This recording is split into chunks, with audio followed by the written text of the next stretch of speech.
All right, so we're here at the Legion Sports Fest and with the promoter Chris, and the story of the night has been what a great show you've put on, the level of competition that showed up, and you had to do this venue, what, like 4 or 5 different times? Yeah, that's correct. We did have to move it 5 times, but at the end, the athletes were first priority. I was going to give them a big stage with great lights, a great backdrop, and we have a ton of vendors, and we're going to give them as good of an experience as they can get during COVID. Yeah, and this is about as good as it can get. I mean, you've been doing all the shows this year too and gotten to see the level. Just the artwork that they put onto this itself was incredible. Well, what Chris does, nobody does. I mean, he's opened up new doors, new frontiers, broken new ground. You know, the Legion is all about the superhero in everybody. That's what it's all about. The trophies look like superheroes. The backdrop look like superheroes. So you can't beat it. But you know what? It's a lot of fun, and that's what people want. They want to be entertained, and they want to have fun when they go to a show. You know, and that's one thing we've seen backstage, too, from the amateurs to the pros. Everybody back there, despite all the conditions going on, the masks and everything, they're having a great time. The energy, everything's light. The crowd has been awesome. I mean, you've had drum rolls yesterday beating on tables. Yeah, we had drum rolls. You know, listen, if you can't, you got to get the audience involved, all right? If they're not having fun, we're not having fun. And those athletes, they thrive on that, especially the fitness girls and, you know, people with the routines, the pose downs, all that kind of fun stuff. So it's our job to make it as fun as possible. If we do our job, they'll do their job. Everybody goes home happy, except the people that don't win, of course. And, you know, even they were happy and having a good time. You know, to put a show like this on, I don't think most people really know like what it takes as a promoter. There's little intricate things you have to do. You know, you've got people on your back to make sure things are done right. What was one of the biggest challenges once you've moved it to this venue? Well, we actually moved it to the venue 2 days ago, and we moved the venue before that a day earlier than that, and venue before that 2 weeks earlier. So we are really doing new contracts. We did a new contract 5 times, hotel room block 5 times, operations plan 5 times, stage layout 5 times. We're almost in a room a quarter of this size.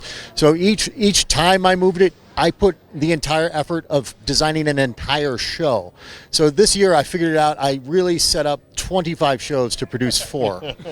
Dude, I'm going to tell you, too, just walking into this, Chase had gotten here before me, and he was like, dude, wait till you see this. It's almost like the Arnold. You walk through the hall.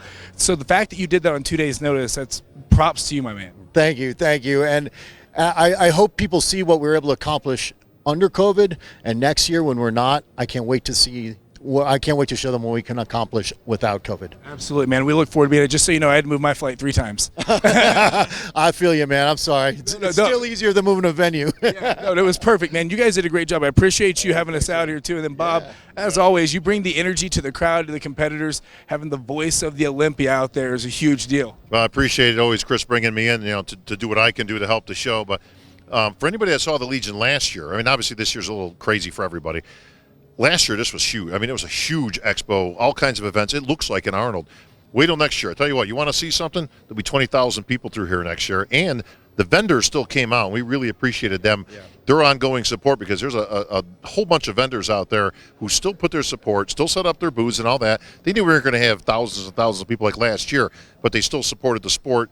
Chris and Center Podium Productions and the IFBB and the NPC, we appreciate it. The last thing I want to highlight on that note is everybody in the bodybuilding community, really this year of all years, you really could see who was really a leader in the sport. Everybody pulled together. The sponsors that came in knowing that it wasn't going to be the same crowd, they still did it. They supported everybody. You had people come in last minute doing things. I mean, it was a really big group effort to get this going on. So props to everybody in the bodybuilding community. Props to you guys. And then, Bob, will you do me one favor? Sure, bud. Will you do the intro for this video? Sure. What do you want me to do with this one? You're the voice, so just welcome to the 2020 Legion Sports Fest, and you take it from there. All right, here we go. All right. Ladies and gentlemen, boys and girls, bodybuilding fans of all ages, and super promoter Chris Minnis, welcome to the Legion.